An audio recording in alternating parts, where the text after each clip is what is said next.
En Ukraine, des combats acharnés se poursuivent à Sieverodonetsk. La Russie affirme regagner du terrain et contrôler totalement les zones résidentielles de la ville. D'intenses bombardements et des combats de rue acharnés.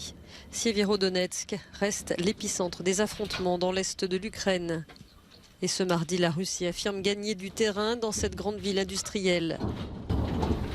Dans un rare briefing télévisé, le ministre russe de la Défense, Sergueï Shoïgu, a déclaré que les zones résidentielles de la ville avaient été totalement libérées. La prise de contrôle de la zone industrielle et des localités voisines se poursuit, a-t-il précisé.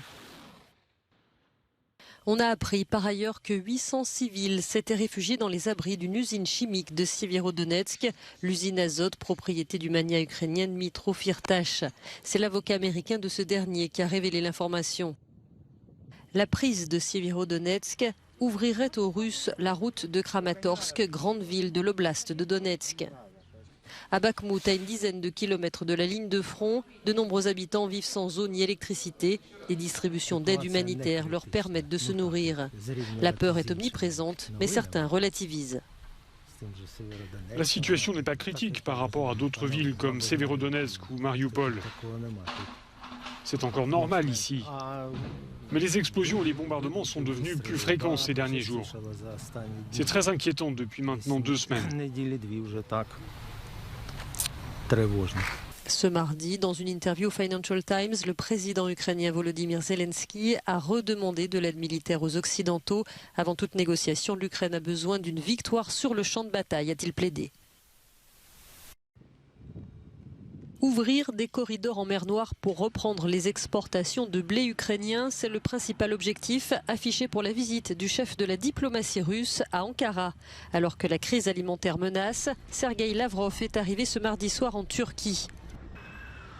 Mais le transport de céréales ne sera pas le seul sujet abordé.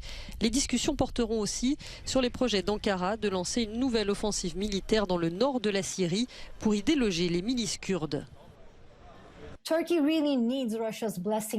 La Turquie a vraiment besoin de la bénédiction de la Russie pour pouvoir mener cette opération, estime cet analyste.